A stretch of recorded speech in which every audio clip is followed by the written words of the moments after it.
They both running. And alright, what's up? Welcome to Off the Top number 13, right? Yeah. What's up? With the neighbors, how y'all doing? You're supposed to skip this number like details. Yeah. Doing good, doing good. Great. So is 13 y'all's favorite number? Actually, my favorite number is 23, but we ain't gonna delve into that tonight. Why is that? I don't know.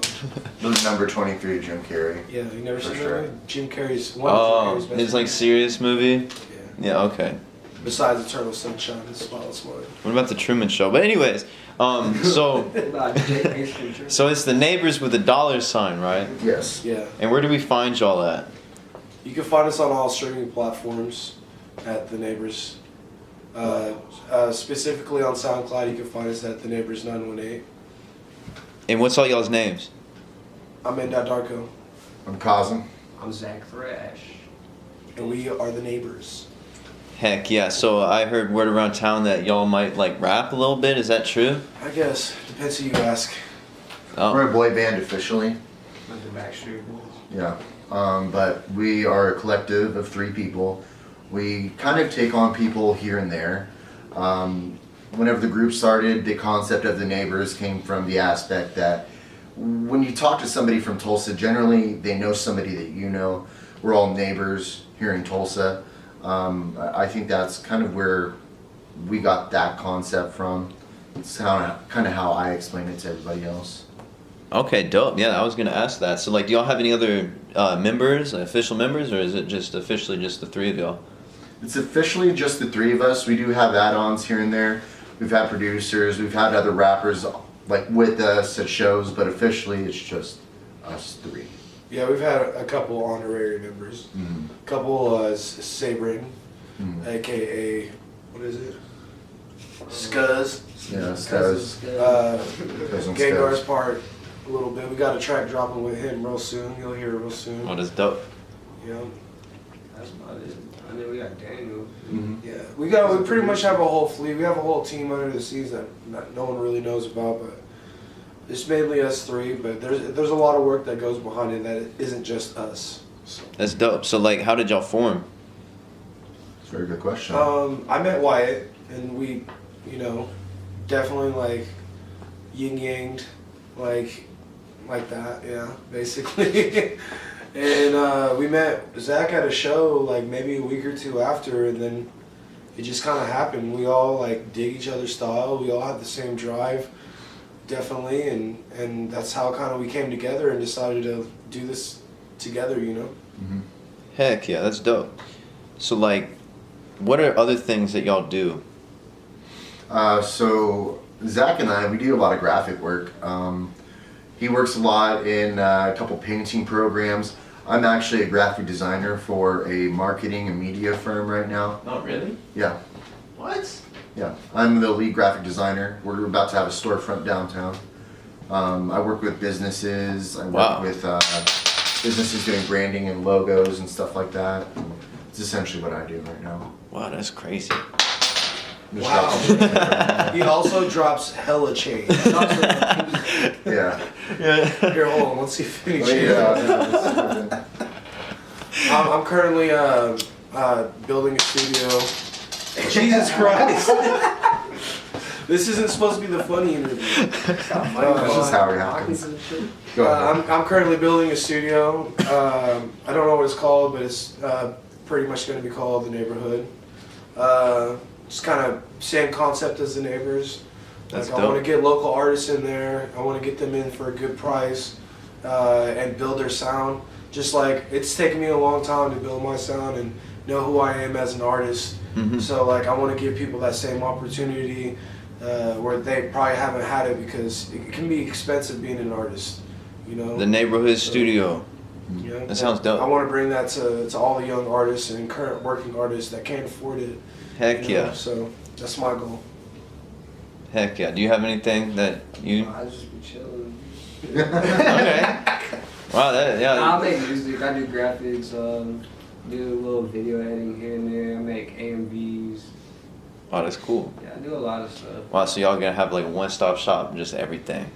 That's the idea, man. It's a collective, brother. That's lit. So is there a leader? We all have big dicks.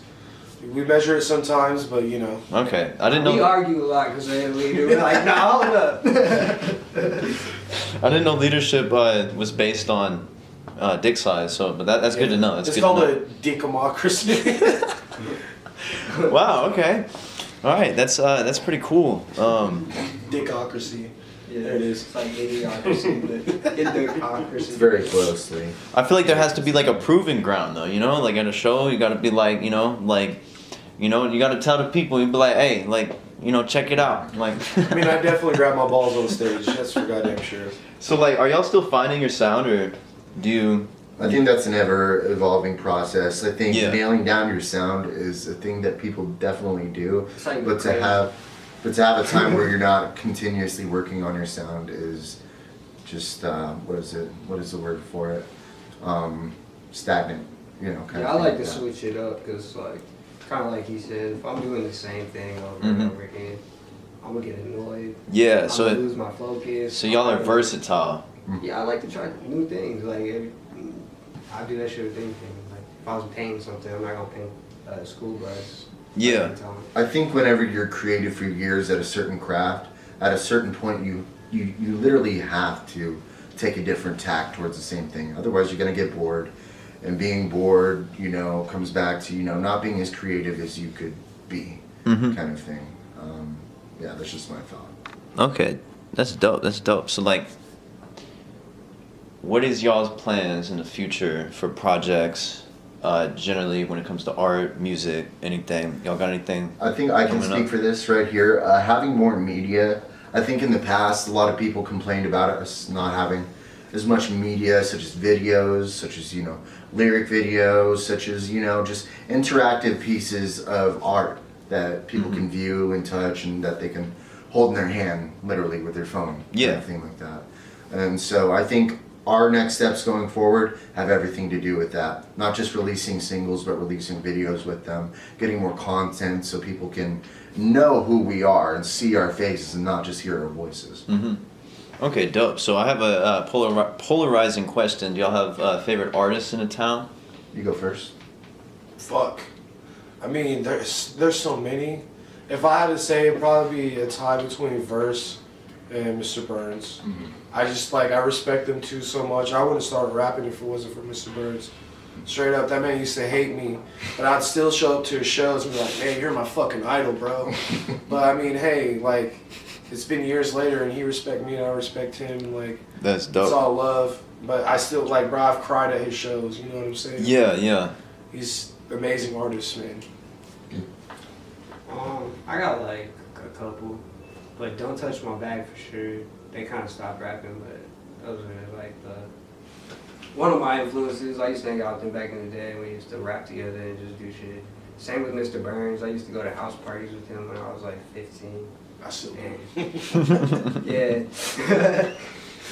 them two for sure. Dope. What about you? So for me, I started rapping out of the situation at the Yeti. A lot of old heads will know that sort of. It was actually called Cypher 120 at first, and it was Burns essentially not running it, but he was the main act. I will say this: Burns taught me more about rap than a lot of people have.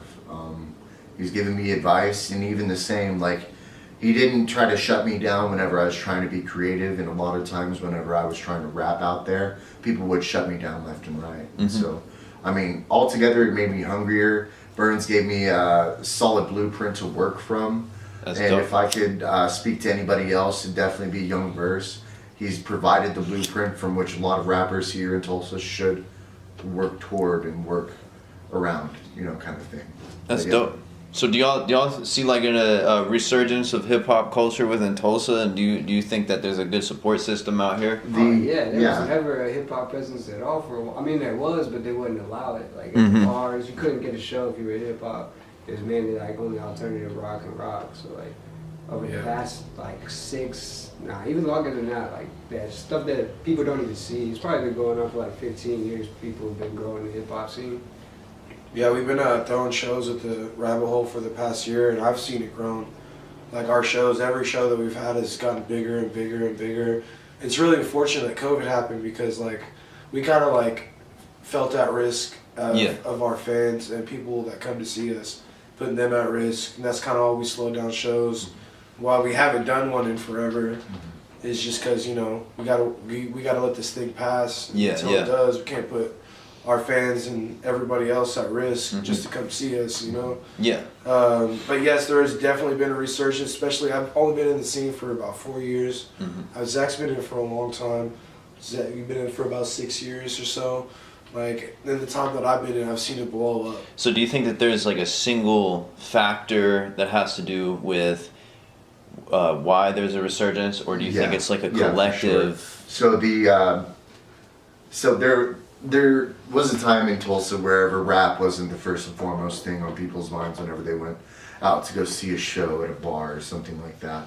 And the advent of Cypher 120 and those that came afterward, those in and around Fire in Little Africa, brought a level of attention towards our small community that had never been before seen. And right now, I think we are enjoying the benefits of, but I think we all come from the background where we do appreciate the history and what it does and how it should be taught, sort of thing like that. It definitely boosted Tulsa's profile, Fire in Little Africa, those in and around it, for sure. And I think that has a large part to do with it. I definitely would agree with that, honestly. So do you have any messages to fans?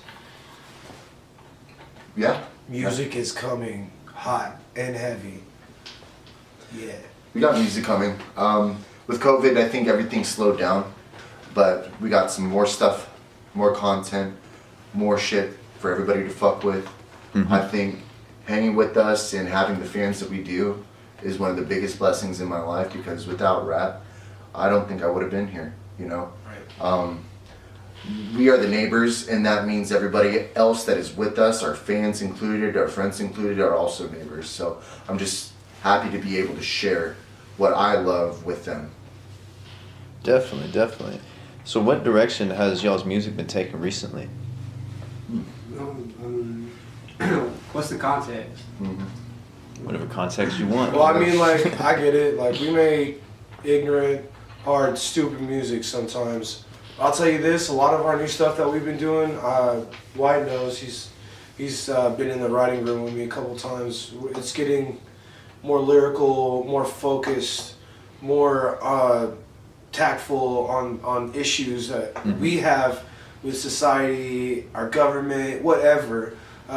We dropped a tape, Blunts of Black Hearts 2, that touched a lot on the bullshit that was going on during Trump era, and like we're trying to like fully embellish that profile of not just being, you know, a hard, stupid, ignorant rappers, because, you know, we all like to have fun. I think that's the biggest point of our music. I think everybody tends to like ignorance for ignorance's sake, but if you look closely into my lyrics, you'll notice that there's more content there to work with.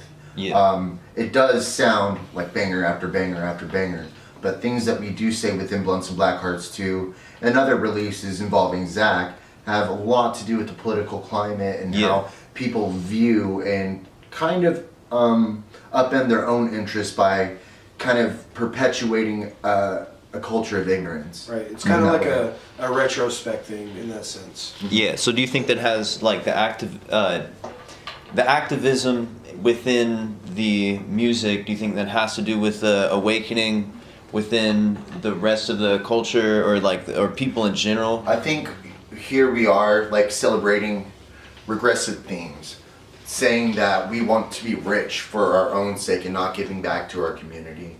I think kind of like parodying that in a way shows the intent, you know, that I guess that we have, and showing that this isn't the right way.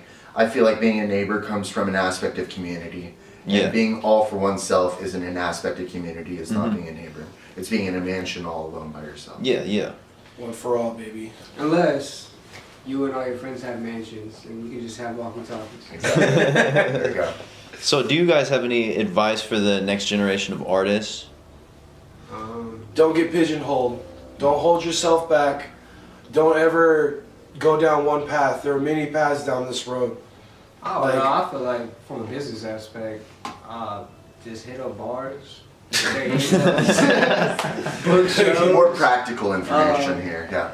Yeah, I ain't trying to give you like. Something that I would like to say is do your best to develop your own unique sound. My own sound came from me, listening to the artists that I love and trying to replicate it, but at the end of the day, what you have to bring to the table is so different from what anybody else does.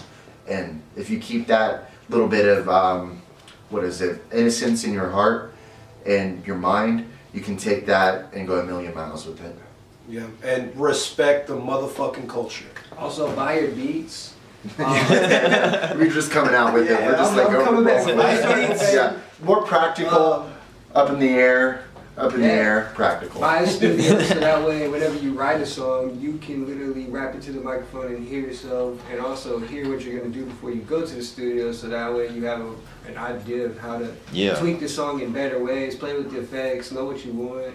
So that way when you're paying $40 to $150 when you go to the studio, you're not in there writing, wasting half the time.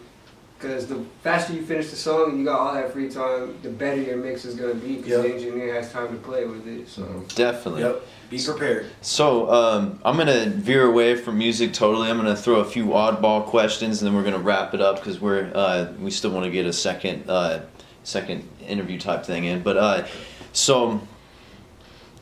Do y'all believe in the AI super intelligence takeover of the world? yeah, bro, they're listening to you right Oh now. my god. You got it plugged Hey, in. The Terminator was a great movie. No way. Even that franchise ended, so. Here's what I believe in right here. No, I'm just kidding. So I wouldn't put a label on it. I'm a progressive at heart, but things such as automation, right? That's going to take over eventually, and people like you and me that have blue collar jobs that live off the graft and work of others are not going to have jobs eventually. Eventually it will turn to AI. Yeah. Eventually we will live in a cyber dystopia where we're not being valued as a society. So what we need to do now is get our government to help take care of its own population, because the only way that we can circumvent that is through that right there. But check this out. Like, what if we're already robots? We're already robots. So, like, give me. Hey, y'all are starting like a thing, right? No, because, like. To talk about this, right?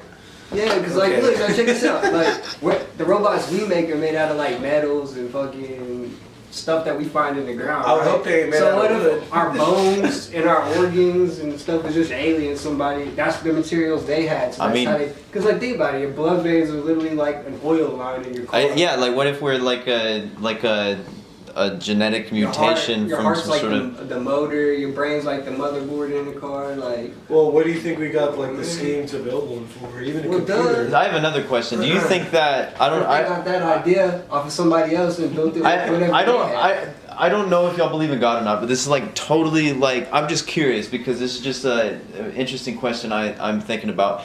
Do you believe that science proves or disproves God? I think you can. Both, in a sense. Yeah. You know, because what is science? It's a hypothesis. Yeah. And what are we doing? We're proving. Yeah. So, you know what I'm saying? In a lot of essence it can, but in a lot of essence it can't. Mhm. But fact is, you have to believe science because it's proven.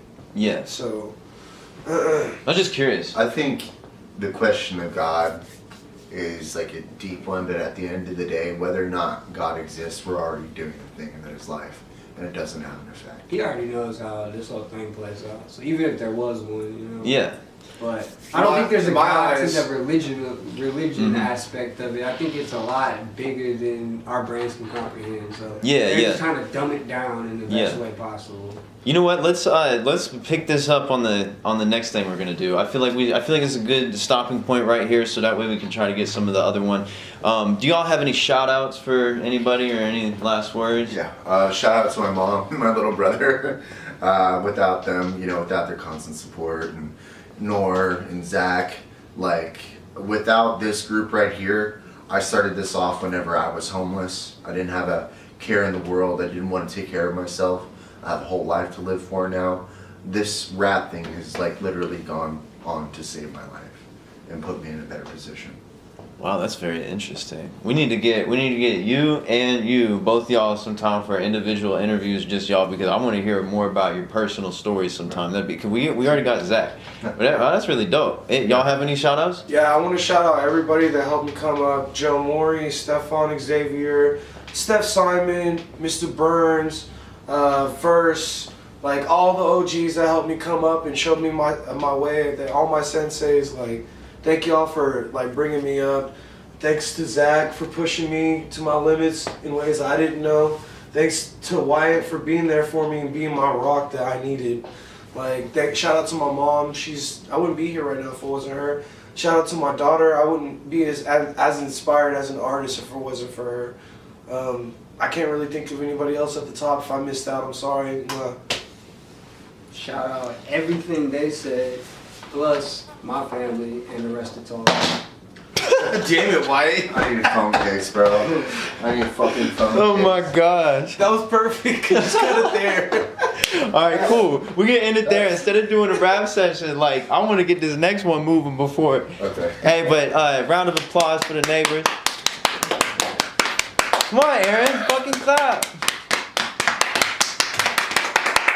That was a good interview, yo. There's so much more I wanted to talk about too. Like it was hard to leave it there. I'm gonna go through more like this would be like rapid fire, but we're also if there's Can I smoke this blunt before we start? Yeah. Let's run it real quick, and then let's take like a 3-minute intermission and then get right back to it. Those fucking pants, Wyatt. What? They're cargos. They're like sensible. Where's your trash can? For who? Trash can. Bootlickers? There's a trash can over here on right next to this dustpan over Is there there. one out there anywhere?